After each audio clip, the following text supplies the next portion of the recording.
Welcome back to the archive. Traveler, close the heavy iron door behind you and lock it tight. The wind outside is howling, carrying the whispers of a history that refuses to stay buried. In here, the air is still and the shadows are long, just the way we like them. You have come seeking answers, but be warned. The truth is often a jagged pill to swallow. It tears at the fabric of what you were taught in school, ripping apart the comfortable lies of history books. Tonight, we travel to the sands of Egypt, but not the Egypt of dusty museums and glass cases. We are going back to a time before the pharaohs claimed the monuments as their own. We are looking at the Great Pyramid of Giza. You see it on postcards, on dollar bills, in movies. You think you know what it is? A tomb? A grand, silent mausoleum for a dead king named Khufu. That is the story they feed the masses. It is a safe story. It tells us that our ancestors were primitive, superstitious, capable of stacking rocks but little else. But you and I know that the official narrative is leaking. It is full of holes, and the light shining through reveals something terrifyingly advanced. Ask yourself a simple question, traveler. If you built the greatest structure on the face of the earth to house your body for eternity, would you not inscribe your name upon it?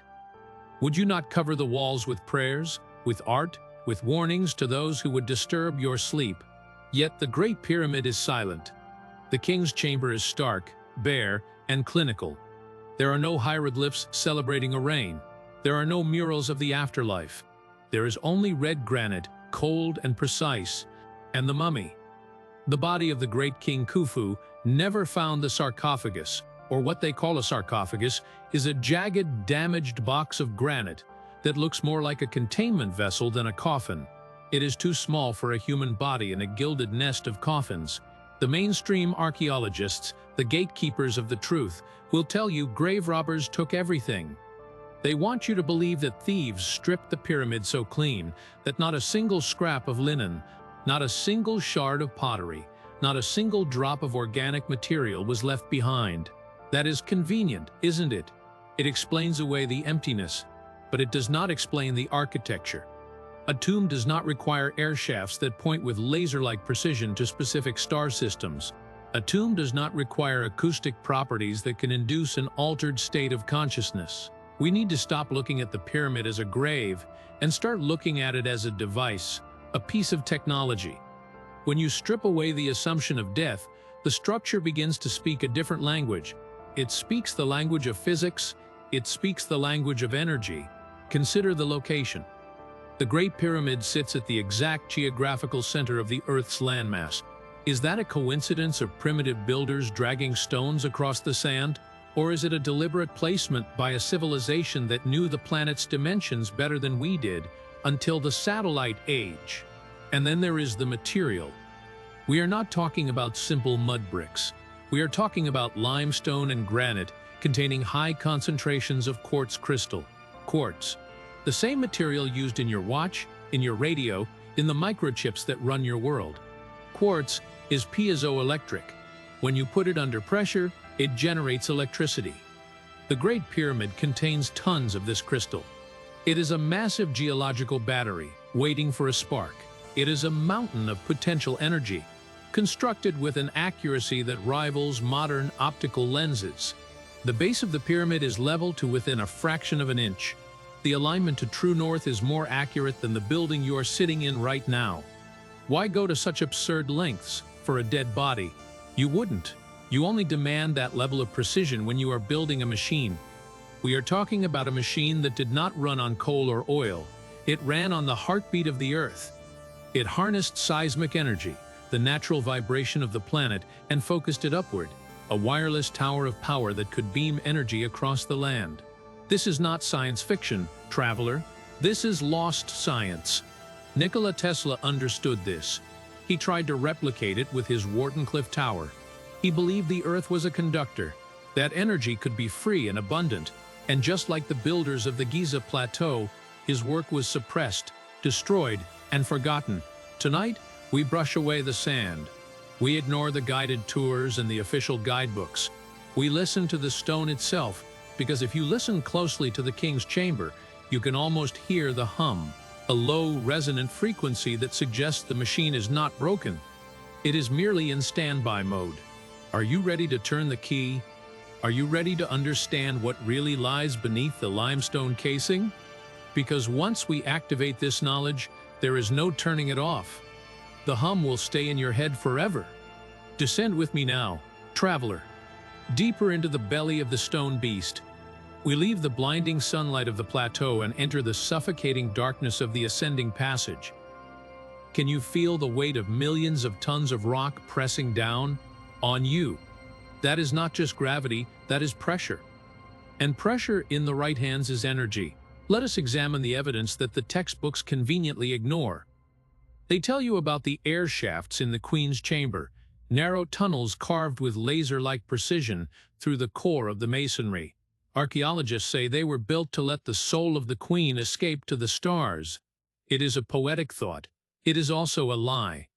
These shafts do not reach the outside of the pyramid. They were sealed at both ends. Why would a soul need a tunnel that goes nowhere? Why would a dead body need fresh air? The answer is they wouldn't. But a machine does not need air. It needs fuel. In 1993, a robot named Apawat 2 crawled up these shafts. It didn't find spiritual offerings. It found evidence of a chemical process. The walls of the northern shaft were stained with traces of hydrated zinc. The southern shaft, traces of dilute hydrochloric acid. You don't need a degree in chemistry to understand what happens when you mix zinc and hydrochloric acid. You get a violent, boiling reaction. You get hydrogen gas, the most potent volatile element in the universe, the fuel of stars. So, the Queen's chamber was not a room for a royal consort. It was a reaction chamber, a mixing bowl for chemicals pumped in through those air shafts, creating a geyser of pure hydrogen that surged upward into the heart of the structure. Follow that gas up to the Grand Gallery. Have you ever seen pictures of it? It is a soaring, cathedral-like corridor with walls that step inward, layer by layer. It is acoustically perfect. If you clap your hands there, the echo snaps back like a whip. Along the sides of the gallery, there are slots carved into the stone. The history books say these held statues of ancestors, yet no statues were ever found, not even a fragment. That is because those slots weren't for statues. They were for banks of resonators. Imagine 27 pairs of Helmholtz resonators tuned to a specific harmonic frequency, vibrating in sympathy with the Earth's pulse as the hydrogen gas flowed past them. The vibration converted the energy into sound, and the sound into electromagnetic focus. The entire Grand Gallery was an acoustic amplifier, driving the energy upward into the king's chamber. And this, traveler, is where the true terror of the engineering reveals itself. The king's chamber is built entirely of red granite from Aswan, transported 500 miles specifically for its high quartz content. Above the chamber are 5 layers of massive granite beams, weighing up to 70 tons each. Archaeologists call them stress-relieving chambers, designed to keep the roof from collapsing. But civil engineers have looked at the math. The beams are completely unnecessary for structural support. So why are they there? Why lift 70-ton stones 300 feet into the air if you don't need them? Because they aren't structural. They are tuners. They are massive stone tuning forks. When the acoustic energy from the Grand Gallery hit these beams, they began to vibrate.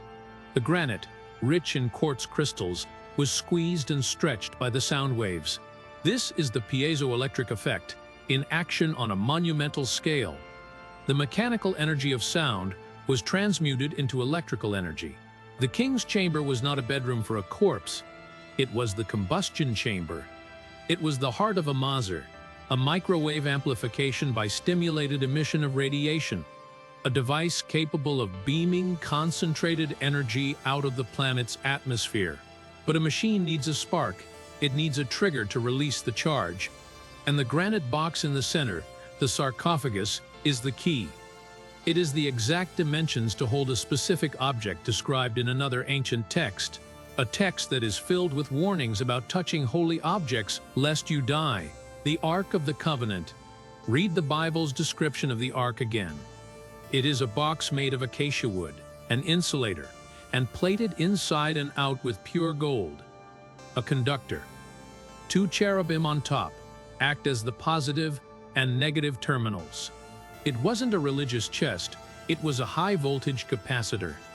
Place that capacitor into the granite box in the king's chamber, amidst the ionized hydrogen and the vibrating quartz, and you complete the circuit.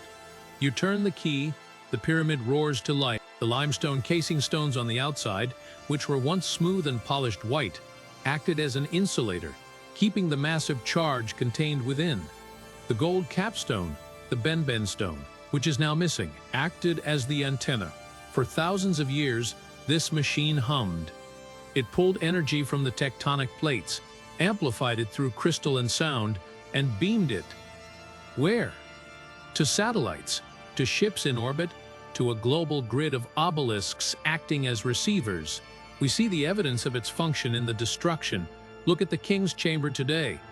The walls are scorched. The granite box is chocolate brown, darkened by immense heat. The walls have expanded outward by an inch, as if an explosion pushed them back. Something went wrong. A meltdown.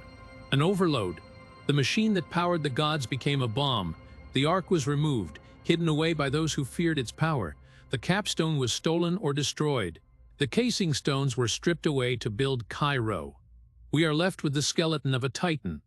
We walk through its ribs and call it a tomb, marveling at the pretty rocks, blind to the fact that we are standing inside a decommissioned nuclear reactor.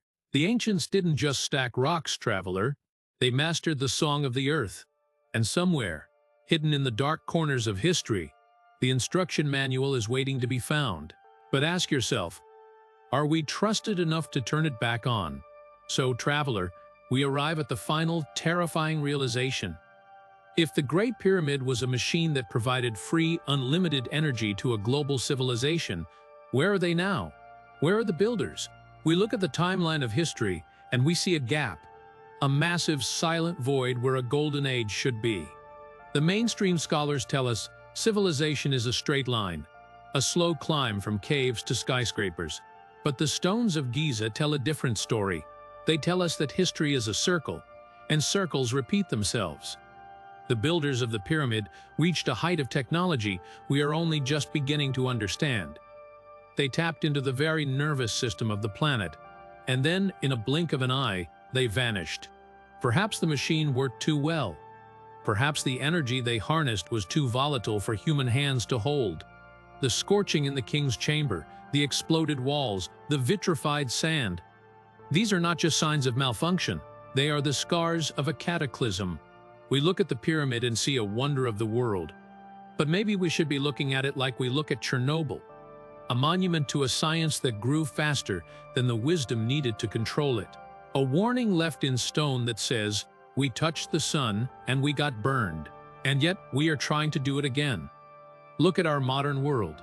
We are obsessed with wireless power, with 5G, with tapping into the ionosphere. We are unknowingly retracing the steps of giants who walked into oblivion. We are digging in the sand, trying to find the instruction manual for a weapon we mistake for a tool. The Giza Power Plant is not just a theory about the past, it is a prophecy for our future. The elite know this. Why do you think the plateau is under such heavy guard? Why are new chambers sealed the moment they are discovered? They aren't protecting the dignity of dead pharaohs. They are quarantining a technology that could liberate the world, or crack it in half. So, the next time you see a picture of that triangular silhouette against the sunset, don't think of mummies wrapped in linen. Think of a humming, vibrating, colossal engine. Think of the silence that follows the thunder. The machine is off, traveler, but the batteries are still included. The quartz is still there, waiting for the pressure. The earth is still spinning, generating the charge. All it takes is one person to find the switch. Let us hope they never do. Some lights are better left off. Some doors should never be opened, no matter how hard the wind howls against them. Sleep well, traveler, and if you feel the ground vibrate beneath your bed tonight, don't assume it's just a truck passing by. It might be the old machine, waking up. This is Vector, signing off. Don't look too deep into the abyss. It might just power up and look back at you.